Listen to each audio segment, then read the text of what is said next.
क्या कभी आपने देखा है कि एक बेटी सिर्फ अपने मम्मी पापा की एक आवाज सुनकर सब कुछ छोड़कर उनके पास भाग जाए? और क्या हो जब उसे पता चले कि उसके माता पिता ने सिर्फ उसे चिंता से बचाने के लिए झूठ बोला हो? लेकिन कहानी यहीं खत्म नहीं होती, क्योंकि इसी प्यार और अपनापन के बीच कोई ऐसा इंसान भी है जो इस रिश्ते को तोड़ने की साजिश रच रहा है। आज की कहानी में आपको इमोशन, प्यार, धोखा और एक बहुत बड़ा तूफान देखने को मिलेगा, जो अनु और आर्य की जिंदगी हमेशा के लिए बदल सकता है। इसलिए कहानी को आखिर तक जरूर देखिए, क्योंकि आगे जो होने वाला है वह किसी ने सोचा भी नहीं होगा। कहानी की शुरुआत होती है एक बेहद शांत लेकिन भावुक रात से, जहां घर के हर कोने में सन्नाटा था, लेकिन उस सन्नाटे के पीछे कई भावनाएं छिपी हुई थी। अनु अपने कमरे में बैठी हुई थी, लेकिन उसका मन बिल्कुल भी शांत नहीं था। उसकी आंखों में बेचैनी साफ दिखाई दे रही थी, जैसे उसे किसी बात का डर अंदर ही अंदर खाए जा रहा हो। दूसरी तरफ आर्य उसे बार बार समझाने की कोशिश कर रहा था कि सब ठीक है, लेकिन अनु का दिल मानने को तैयार ही नहीं था। तभी उसका फोन बजता है और स्क्रीन पर उसके पापा का नाम देखकर उसकी आंखें भर आती हैं।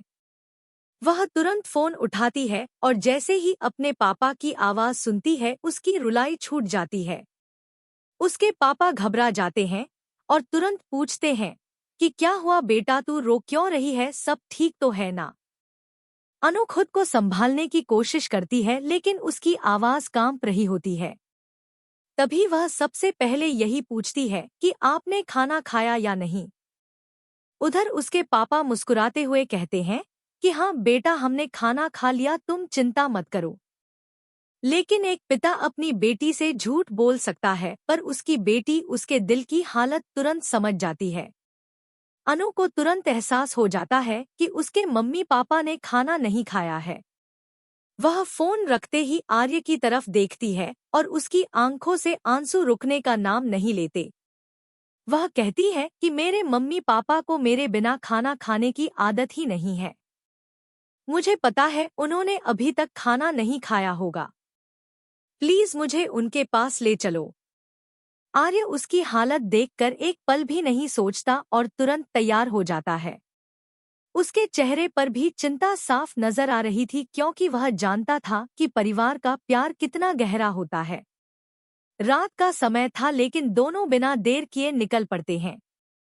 रास्ते भर अनु चुप रहती है, लेकिन उसके चेहरे पर बेचैनी साफ दिखाई दे रही थी। वह बार बार अपने फोन को देखती, जैसे उम्मीद कर रही हो कि शायद उसके मम्मी पापा का कोई मैसेज आ जाए। दूसरी तरफ गोपाल जी और पुष्पा जी घर में बैठे हुए थे। खाने की थालियां सामने रखी थी, लेकिन उनमें खाना नहीं था। दोनों सिर्फ एक दूसरे को देख रहे थे, क्योंकि सच यही था कि उनकी बेटी के बिना उनका मन खाना खाने का कर ही नहीं रहा था। पुष्पा जी बार बार दरवाजे की तरफ देखती, जैसे उन्हें उम्मीद हो कि अभी अनु सामने आ जाएगी। तभी अचानक दरवाजे की घंटी बजती है और दोनों चौंक जाते हैं। गोपाल जी जल्दी से दरवाजा खोलते हैं और सामने आर्य और अनु को देखकर हैरान रह जाते हैं। उनके चेहरे पर खुशी और चिंता दोनों एक साथ दिखाई देती हैं। वह तुरंत पूछते हैं कि सब ठीक तो है ना? तभी आर्य मुस्कुराकर कहता है कि सब ठीक है, बस अनु आपको बहुत याद कर रही थी, इसलिए मैं इसे यहाँ ले आया। इतना सुनते ही पुष्पा जी की आंखें भर आती हैं और अनु भागकर अपनी माँ के गले लग जाती है। वह पल इतना भावुक होता है कि जैसे पूरा घर फिर से जिंदा हो गया हो। लेकिन तभी अनु की नज़र उन खाली थालियों पर जाती है और वह तुरंत समझ जाती है कि उसके मम्मी पापा ने झूठ बोला था। वह हल्के गुस्से और प्यार से कहती है कि अभी तक आपने खाना परोसा तक नहीं, और मुझसे कह रहे थे कि खाना खा लिया। इतना बड़ा झूठ! गोपाल जी और पुष्पा जी दोनों मुस्कुरा देते हैं, लेकिन उनकी आंखों में आंसू थे, क्योंकि उनकी बेटी ने एक बार फिर उनका दिल पढ़ लिया था। अनु तुरंत रसोई में जाती है और अपने हाथों से खाना परोसती है। वह अपने मम्मी पापा को अपने हाथों से खाना खिलाती है और वह पल इतना भावुक होता है कि आर्य भी चुपचाप खड़ा होकर यह सब देखता रह जाता है। उसे पहली बार इतनी गहराई से एहसास होता है कि परिवार का प्यार क्या होता है। तभी पुष्पा जी आर्य को भी अपने पास बैठाकर खाना खिलाती हैं और कहती हैं कि अब तुम सिर्फ दामाद नहीं, इस घर के बेटे हो। यह सुनकर आर्य की आंखें भी नम हो जाती हैं। उस रात घर में लंबे समय बाद खुशी लौटती दिखाई देती है। सब साथ बैठकर बातें करते हैं, लेकिन अनु का मन फिर भी वहीं अटका हुआ था। उसे लग रहा था कि वह अपने मायके से वापस ही ना जाए। उसका मन कर रहा था कि वह बस अपने मम्मी पापा के पास बैठी रहे। उधर आर्य भी यह सब समझ रहा था, इसलिए वह उसे बिल्कुल नहीं रोकता। लेकिन कहानी में असली मोड़ अभी आना बाकी था। दूसरी तरफ मीरा अपने कमरे में बैठी हुई थी और उसके चेहरे पर गुस्सा साफ दिखाई दे रहा था। उसे यह बात बिल्कुल बर्दाश्त नहीं हो रही थी कि अनु और आर्य एक दूसरे के इतने करीब आ चुके हैं। तभी रास्ते में अचानक उसकी मुलाकात जलंधर से होती है। जलंधर के चेहरे पर एक खतरनाक मुस्कान थी। वह मीरा से कहता है कि अगर तुम चाहो तो अभी भी सब कुछ बदल सकता है। मीरा पहले उसे नजरअंदाज करने की कोशिश करती है, लेकिन जलंधर उसकी कमजोरी पहचान चुका था। वह धीरे धीरे उसके मन में जहर घोलना शुरू करता है। वह कहता है कि रिसेप्शन पार्टी आने वाली है और अगर तुम चाहो तो मुझे उस पार्टी में एंट्री दिला सकती हो। बस एक मौका चाहिए और मैं ऐसा तमाशा करूंगा कि अनु और आर्य हमेशा के लिए अलग हो जाएंगे। मीरा पहले मना कर देती है क्योंकि उसे डर था कि कहीं सब कुछ उसके खिलाफ ना हो जाए। लेकिन फिर वह सोचने लगती है कि वैसे भी उसके पास खोने के लिए बचा ही क्या है। उसके मन में जलन और गुस्सा धीरे धीरे बढ़ने लगता है। दूसरी तरफ घर में सब खुश दिखाई दे रहे थे, लेकिन किसी को अंदाजा नहीं था कि उनके पीछे बहुत बड़ी साजिश रची जा रही है। तभी कहानी में एक और भावुक मोड़ आता है जब अनु अपने पुराने कमरे में जाती है। वहां रखी हर चीज उसे बचपन की याद दिलाने लगती है। वह अपने खिलौनों को देखती है, अपनी पुरानी किताबों को छूती है और उसकी आंखों में आंसू आ जाते हैं। पुष्पा जी पीछे से आकर उसके सिर पर हाथ फेरती हैं और कहती हैं कि बेटियां चाहे कितनी भी बड़ी हो जाएं, उनके लिए मायका हमेशा वही रहता है जहां उन्हें सबसे ज्यादा प्यार मिलता है। यह सुनकर अनु फिर अपनी मां के गले लग जाती है। वहीं दूसरी तरफ मीरा अब पूरी तरह जलंधर की बातों में आ चुकी थी। उसने मन ही मन फैसला कर लिया था कि वह रिसेप्शन पार्टी में कुछ ऐसा जरूर करेगी जिससे अनु और आर्य के रिश्ते में दरार आ जाए। जलंधर की आंखों में भी एक खतरनाक चमक थी, क्योंकि वह सिर्फ तमाशा नहीं बल्कि बदला चाहता था। और यही बात आने वाले तूफान की शुरुआत बनने वाली थी। तभी यहाँ एक बड़ा सवाल खड़ा होता है कि क्या सच में जलंधर अपनी चाल में कामयाब हो जाएगा? क्या मीरा की साजिश अनु और आर्य के रिश्ते को तोड़ पाएगी, या फिर उनका प्यार हर मुश्किल का सामना कर लेगा? अगर आप जानना चाहते हैं कि आगे क्या होगा तो कहानी के अगले हिस्से को बिल्कुल मिस मत कीजिए, क्योंकि आगे आने वाला ट्विस्ट सबको चौंका देगा। अगली सुबह घर का माहौल बाहर से शांत दिखाई दे रहा था, लेकिन अंदर हर किसी के मन में अलग अलग भावनाओं का तूफान चल रहा था। अनु अपने मायके में थी और काफी समय बाद उसे ऐसा सुकून महसूस हो रहा था जैसे वह फिर से अपने बचपन में लौट आई हो। सुबह सुबह पुष्पा जी रसोई में लगी हुई थी और गोपाल जी बाहर बैठकर चाय पी रहे थे, लेकिन उनकी नजरें बार बार अनु के कमरे की तरफ जा रही थी। उन्हें ऐसा लग रहा था जैसे उनकी बेटी फिर से उसी घर का हिस्सा बन गई हो जिसे उन्होंने इतने प्यार से बड़ा किया था। तभी अनु नींद से उठकर बाहर आती है और अपने पापा के पास बैठ जाती है। गोपाल जी उसके सिर पर हाथ फेरते हैं और कहते हैं कि पता है, जब तू इस घर से गई थी ना, तब इस घर की रौनक भी तेरे साथ चली गई थी। यह सुनते ही अनु की आंखें फिर भर आती हैं। तभी आर्य भी बाहर आता है और यह सब देखकर हल्के से मुस्कुरा देता है। उसे समझ आ रहा था कि परिवार का रिश्ता सिर्फ खून का नहीं बल्कि भावनाओं का होता है। पुष्पा जी सबको नाश्ते के लिए बुलाती हैं और काफी समय बाद पूरा परिवार एक साथ बैठकर खाना खा रहा था। लेकिन इसी खुशी के पीछे एक बहुत बड़ा तूफान धीरे धीरे आकार ले रहा था, जिसकी भनक किसी को नहीं थी। दूसरी तरफ मीरा पूरी रात सो नहीं पाई थी। उसके मन में बस एक ही बात घूम रही थी कि अगर रिसेप्शन पार्टी में जलंधर को अंदर ले आई तो शायद अनु और आर्य हमेशा के लिए अलग हो सकते हैं। लेकिन कहीं ना कहीं उसके अंदर डर भी था कि अगर उसकी सच्चाई सामने आ गई तो सब उससे नफरत करने लगेंगे।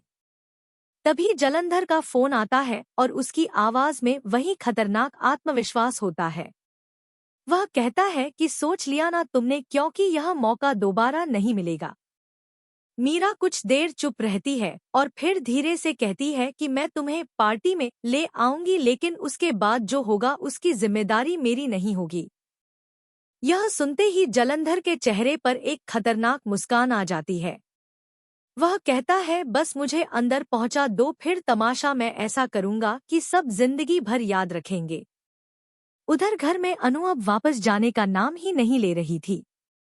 वह बार बार अपनी माँ के साथ रसोई में मदद करती, कभी अपने पापा के साथ बैठकर बातें करती और कभी अपने पुराने फोटो एल्बम देखने लगती। हर चीज उसे भावुक कर रही थी। तभी आर्य उसके पास आता है और मुस्कुराकर पूछता है कि लगता है अब वापस जाने का मन नहीं है। अनु हल्की मुस्कान के साथ कहती है कि यहाँ आकर लगता है जैसे जिंदगी थोड़ी आसान हो गई हो। यहाँ ना कोई डर है ना कोई दिखावा, बस अपने लोग हैं।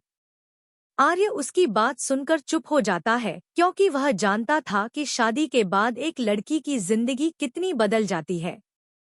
तभी गोपाल जी कहते हैं कि अगर मन है तो कुछ दिन यहीं रुक जाओ। यह सुनते ही अनु खुश हो जाती है, लेकिन आर्य की तरफ देखने लगती है जैसे उसकी इजाजत चाहती हो। आर्य मुस्कुराकर कहता है कि अगर यहाँ रहकर तुम खुश हो तो मुझे कोई परेशानी नहीं। यह सुनते ही पुष्पा जी की खुशी का ठिकाना नहीं रहता। लेकिन कहानी का असली मोड़ अभी बाकी था। उसी समय मीरा चुपके से रिसेप्शन हॉल के मैनेजर से मिलने पहुंचती है। वह बहुत चालाकी से बात करती है ताकि किसी को उस पर शक ना हो। वह मैनेजर से कहती है कि एक खास मेहमान आएंगे और उन्हें बिना रोक टोक अंदर आने देना होगा। मैनेजर पहले मना करता है, लेकिन मीरा उसे पैसे देकर मना लेती है। यह सब करते वक्त उसके हाथ कांप रहे थे, क्योंकि वह जानती थी कि वह बहुत बड़ा खेल खेलने जा रही है। दूसरी तरफ जलंधर अपने कुछ आदमियों के साथ बैठा रिसेप्शन पार्टी की पूरी तैयारी कर रहा था। उसकी आंखों में सिर्फ बदला दिखाई दे रहा था। वह बार बार कह रहा था कि इस बार ऐसा खेल होगा कि सबके सामने अनु और आर्य का रिश्ता टूट जाएगा। उसके आदमी भी उसकी बात सुनकर डर रहे थे, क्योंकि वे जानते थे कि जलंधर जब भी कोई चाल चलता है तो बहुत खतरनाक साबित होती है। उधर अनु और आर्य शाम को घर की छत पर बैठे बातें कर रहे होते हैं। हवा हल्की हल्की चल रही थी और माहौल काफी भावुक था। अनु धीरे से कहती है कि कभी कभी डर लगता है कि इतनी खुशियां कहीं नजर ना लग जाए। आर्य तुरंत उसका हाथ पकड़कर कहता है कि जब तक मैं तुम्हारे साथ हूँ कोई कुछ नहीं बिगाड़ सकता। लेकिन शायद किस्मत को कुछ और ही मंजूर था, क्योंकि उसी वक्त दूर खड़ी मीरा उन्हें देख रही होती है और उसकी आंखों में जलन साफ दिखाई दे रही थी। वह मन ही मन कहती है कि यह खुशी ज्यादा दिनों तक नहीं टिकने वाली। तभी कहानी में एक और ट्विस्ट आता है। पुष्पा जी को अचानक एक अनजान नंबर से फोन आता है। वह कॉल उठाती हैं, लेकिन सामने से कोई आवाज नहीं आती। सिर्फ हल्की हल्की सांसों की आवाज सुनाई देती है। पुष्पा जी परेशान होकर पूछती हैं, कौन बोल रहा है, लेकिन तभी कॉल कट जाता है। उनके चेहरे पर चिंता साफ दिखाई देने लगती है। गोपाल जी पूछते हैं क्या हुआ, लेकिन वह बात को टाल देती है। हालांकि उनके मन में डर बैठ चुका था कि कहीं कुछ गलत होने वाला है। दूसरी तरफ जलंधर अब पूरी तैयारी कर चुका था। उसने अपने आदमियों से साफ कह दिया था कि रिसेप्शन में ऐसा माहौल बनाना है कि हर कोई दंग रह जाए। वह चाहता था कि सबके सामने अनु और आर्य की बेइज्जती हो और उनका रिश्ता टूट जाए। उधर अनु अपनी माँ के साथ रिसेप्शन की तैयारियों में लग जाती है। वह कपड़े चुन रही थी, गहने देख रही थी और काफी समय बाद उसके चेहरे पर असली खुशी दिखाई दे रही थी। पुष्पा जी उसे देखकर बार बार नजर उतारती क्योंकि उन्हें लग रहा था कि उनकी बेटी की जिंदगी आखिरकार खुशियों से भरने लगी है। लेकिन शायद यह खुशी ज्यादा देर टिकने वाली नहीं थी। तभी मीरा वहां पहुंचती है और बहुत प्यार से अनु से बात करने लगती है। अनु को बिल्कुल भी अंदाजा नहीं था कि उसके सामने बैठी लड़की उसके खिलाफ इतनी बड़ी साजिश रच रही है। मीरा बार बार उससे रिसेप्शन की बातें पूछती है ताकि उसे हर जानकारी मिल सके। वहीं अंदर ही अंदर वह सोच रही थी कि बस एक रात और उसके बाद सब बदल जाएगा। उधर आर्य को भी धीरे धीरे कुछ अजीब महसूस होने लगा था। उसे लग रहा था कि कोई ना कोई जरूर उनके खिलाफ चाल चल रहा है, लेकिन वह समझ नहीं पा रहा था कि आखिर कौन। तभी उसे याद आता है कि पिछले कुछ दिनों से मीरा का व्यवहार काफी बदला हुआ है। वह हर बात में जरूरत से ज्यादा दिलचस्पी लेने लगी थी, लेकिन वह इस बात को ज्यादा गंभीरता से नहीं लेता। रात होते होते घर में रिसेप्शन की बातें शुरू हो जाती हैं। हर कोई खुश था, लेकिन इसी खुशी के बीच कहीं ना कहीं एक अनजाना डर भी मौजूद था। और तभी कहानी एक और बड़े मोड़ की तरफ बढ़ती है, क्योंकि जलंधर अपने आदमियों के साथ रिसेप्शन हॉल के बाहर पहुंच चुका था। उसके चेहरे पर ऐसी मुस्कान थी जो साफ बता रही थी कि वह कुछ बहुत बड़ा करने वाला है। अब सवाल यह था कि क्या मीरा सच में जलंधर को अंदर लाने में कामयाब हो जाएगी? क्या रिसेप्शन पार्टी खुशियों का जश्न बनेगी या एक बहुत बड़ा तमाशा? क्या आर्य और अनु का रिश्ता इस साजिश का सामना कर पाएगा? अगर आप जानना चाहते हैं कि आगे क्या होगा तो कहानी के अगले और आखिरी हिस्से को बिल्कुल मिस मत कीजिए, क्योंकि अब आने वाला है सबसे बड़ा धमाका।